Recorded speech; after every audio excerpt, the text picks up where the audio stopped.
Do you just love your job? Do you just love corporate America? Isn't it amazing? I love it. It's nice. Just kidding. If you ever seen an episode of The Office, that is a show that 100% accurately depicts what it's like to work in America in a cubicle, for sure. Like, I mean, minus a few details, but for the most part, yeah, it's pretty accurate. Working in corporate America is wild. Back in like 2017, 2018, I actually wrote an article for Refinery 29 about what it's like being a Muslim woman in the workplace. I reread that article recently and I was like, you know what, why don't I make a video about it? Because that article didn't even cover like any of it, and I didn't even have that much experience back in that time when I wrote that. So yeah, that's what this video is going to be. I'm going to talk about what it's like being corporate America Muslim, mashallah. Okay, let's go ahead, let's get into it. I'm going to also link the article down below, so if you want to go read it, you can. So the first thing that I want to talk about is that corporate culture is just another culture. Okay, it's just another culture that you have to navigate. Corporations are like their own little countries. They have their own language. They operate in a certain governmental bureaucratic form. They have their own norms, quirks. They have their own chants, anthems. It's very interesting. And if you are Muslim in America, you probably already navigate several different cultures. Like, it's inevitable. Even if you're a white revert, you probably went to the masjid and met people of all backgrounds. Like, it's just a skill that you probably have. So corporate culture is just another one you have to add on top of that. You just got to learn the lingos. You got to understand how people work. And for the most part, it's not that hard. I don't think it's that hard. I've worked for, I don't know, 4 or 5 different companies, maybe. I don't know. But the one part of culture that's a bit difficult to navigate if you're a Muslim and a practicing Muslim is the drinking culture. The United States of America does have a very heavy drinking culture. They like their burr and they like their glass of wine. Pour me a glass of wine so that I can long live kids. Whatever the wine glass thing is. So that was always one for me that I was like, okay. Now, depending on your job, you may be invited to happy hour. I remember when I was an intern for this real estate company and I was fasting for Ramadan. My manager invited me to a happy hour. I was like, no, thank you. I'm okay. And she kept insisting, like, she would not take no for an answer. And every time I would explain to her, like, yeah, I don't drink, she'd be like, Sal, you can still come. I was like, oh, I'm fasting. Sal, you can still come. And for some people, it's just like, it doesn't click. Like, I don't drink and I'm fasting. I don't want to be at a bar. I don't want to be in that environment. I don't want to. Maybe it's not just like a Muslim thing. Like, maybe even if you're sober, you don't like that environment. But I feel like people are more respectful. Like, they'll be like, oh, you're sober? That's great. That's amazing.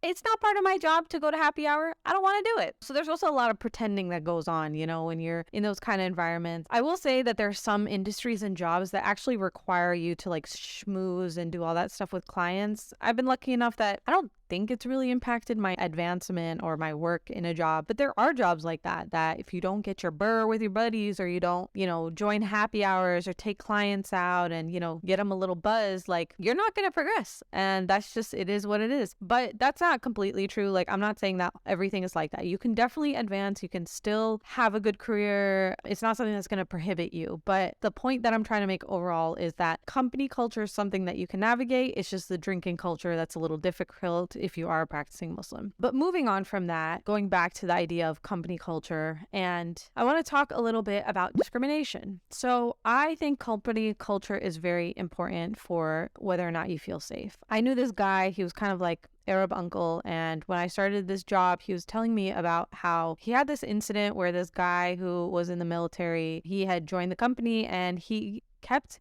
going to this uncle and saying like, I used to kill your people, ha ha ha. And he thought it was funny. Like, he thought it was banter. He thought he was joking. He's like, oh, like killing Arabs, ha ha ha. Like, I don't understand why anyone would be like, yeah, that's a funny joke, but that's the discussion for another time. But yeah, he told me about how HR took care of it, like literally fired the guy for that. So there are companies that I would say if you are worried about like being discriminated against, it really just depends on the company culture. Some are better than others. You know, you could be in a company where they may not take that seriously. And so it's really important if you are Muslim and you want like a long-term career somewhere, it's good to be at a corporation that has a good company culture that will protect you. okay? Or we'll take these things seriously if someone discriminates against you and not just kind of like write that off. So that's just one thing to keep in mind, because there are some companies and corporations that are not very understanding. And I'll give you an example of something that happened to me, right? I used to work for this corporation that had a bad reputation for being a horrible place to work. I was young. I remember it was Ramadan and I got in a lot of trouble about skipping lunch and leaving early. Okay, I learned through this experience that for an 8-hour shift, legally you have to take a 30-minute lunch break. But that was not explained to me that way. Okay, I was fasting and I wanted to, obviously just skip lunch and just like go home early because you're tired and whatever. It's hot and whatever, right? These were like the months that fasting was during the very long days of summer. I remember my boss, oh my God, he literally, like, we all sat in the same cubicle area and he would literally be on his phone the whole day on Twitter. I think he would send one report a week and that was the only thing he did. Like, that is literally all he did. We did all the work and he lost it on me. He didn't pull me in a room and say like, hey, I want to talk to you about whatever. No, in front of everybody in that open cubicle space. Okay, it was the short cubicles where you could see over cubicle and it was like tons of people. He pulls me into the screen. He's like, what's this? And I was like, oh, like I just not having lunch. That's why I've been leaving at this certain time. And he's like, and just like lost it on me in front of everybody. And it was so embarrassing. And I was explaining to him, like, I'm fasting. Like, I'm sorry. I didn't know that legally I had to do that. And from that point onward, I did. He definitely enjoyed his power trips. So he was a jerk. And I didn't feel like I had any agency at the time. I was young. And I also worked for a company that, like I mentioned, was a horrible place to be an employee. But I think it's really important to like have that safe space, right? Like not have a boss who's like a power tripper, and just in general not to be abused by a corporation. I mean, just in general what's going on with the world, there's a lot that's coming up about the rights of employees. In January of this year, actually, the FTC proposed a ban on non-competes. And if you don't know what a non-compete is, it basically bars you from taking any other employment for a specific period in the same industry as the one that you're working in. 1 in 5 Americans actually have been bound by those, so that's kind of crazy. You can support the government by pushing back on this corporate abuse wherever it shows up. Like the FTC suing Google, that's a powerful way to prevent monopolies and protect Americans. Thank you, Google. Give me my paycheck. I'm not speaking bad about you, Daddy. It's okay. Employees also push back on corporations by doing things like strikes. The writers from the WGA, the Writers Guild, have actually gone on strikes as of Tuesday, May 2nd, for the first time in 15 years. And those have massive consequences for the country as well. So many people from different fields, they advocate for improved working conditions. They go on strike, they do all these things. So let's support worker power. And, if you guys know of any strikes that are going on, let me know in the comments below if you've ever participated in one. But moving on from that, I think that, Muslims may face discrimination and prejudice based on their religion and cultural background, which can negatively impact your career, advancement, or satisfaction in your job. But there are companies out there that are really working on trying to improve their diversity and inclusion. And there are companies that are going to treat you well. Like, I've definitely worked for companies that my manager has been flexible with my schedule and during Ramadan and been nice to me about, prayer times. But, that gets me to my next point. You're going to have to find your place when you get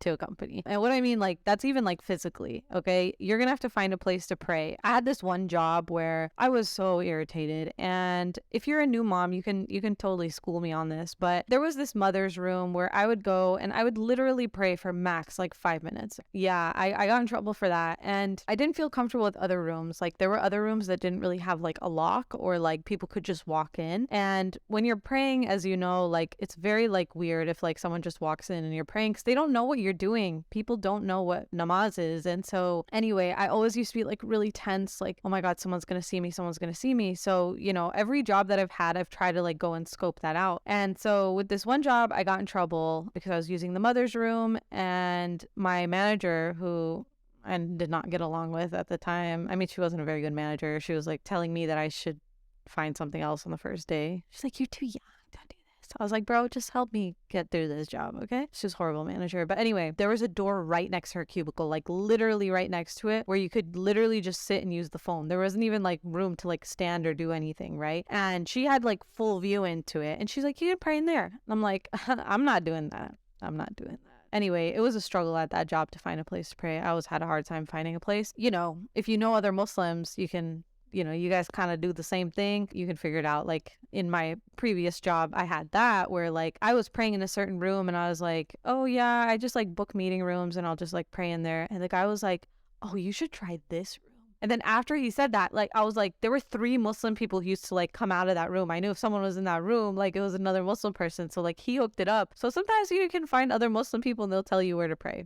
Right. But I also had this example that's not my example. So sorry, I'm going to share it. But I have a friend who told me that one time she was like at a job, talking about a place to pray. And someone literally was like, oh, the bathroom, the place where people literally walk in, that's a great place to pray. Like people are so stupid. But anyway, you're gonna have to find your place to pray. You gotta scope it out. But the next thing that I want to talk about is that your experience might be an episode of The Office.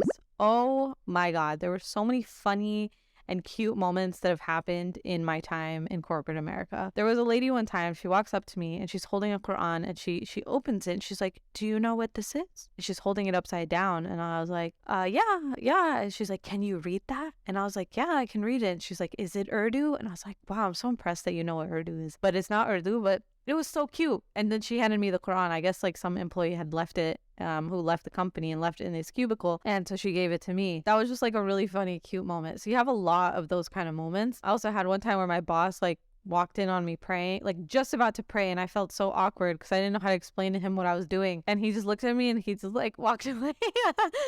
But I also had like some office moments. Like I swear to God, it was like an episode of The Office. Okay. Like we're on a diversity call, we're watching a video about diversity, and of course the character that they're playing in the video is a Muslim hijabi woman, so everyone's looking at me and I got pressured to talk, and they're all arguing with each other, and this lady, she was so confident, she was yelling over everybody else, she's like, it's a habish, and I was like, do I unmute myself? I was like, I don't want to do this. And then someone was like, Taz, what is it called? And I was like, no. And then I got pulled into the conversation and they made me talk about my experiences. Yeah, like I've definitely had moments that were like an episode of The Office, and it's funny and it's cute and it's just fun. So you're going to have a lot of those. And what I mean by episode of The Office, I mean the diversity episode. Now, the other one that I'm going to talk about is I think that there's a time and place for people to ask you things. Like there are definitely things that maybe are not outright discrimination, but I write about this in the article. I had a problem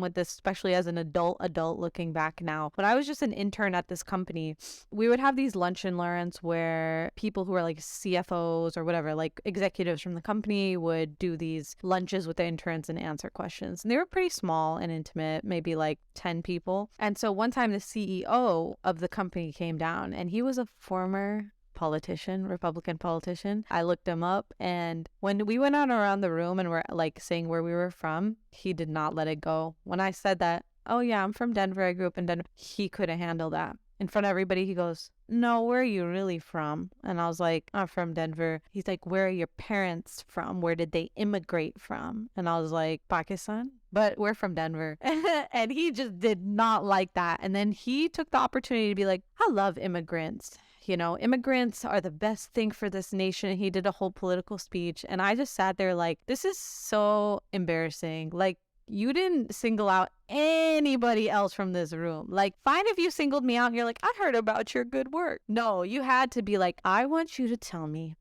where the hell your parents are from. Now, I don't think he was a bad guy, but it was just like power dynamics there. You're a CEO. I'm a little intern. You're embarrassing me right now. Okay, so anyway, I talk about that in an article. So I think there's definitely like microaggressions that happen. Oh my God, I had people, I look back, I'm like, I was such an idiot. I need to learn to just like put people in place on the spot. I remember there was a lady at one of my jobs, I was talking about fasting, and she goes, that's not healthy.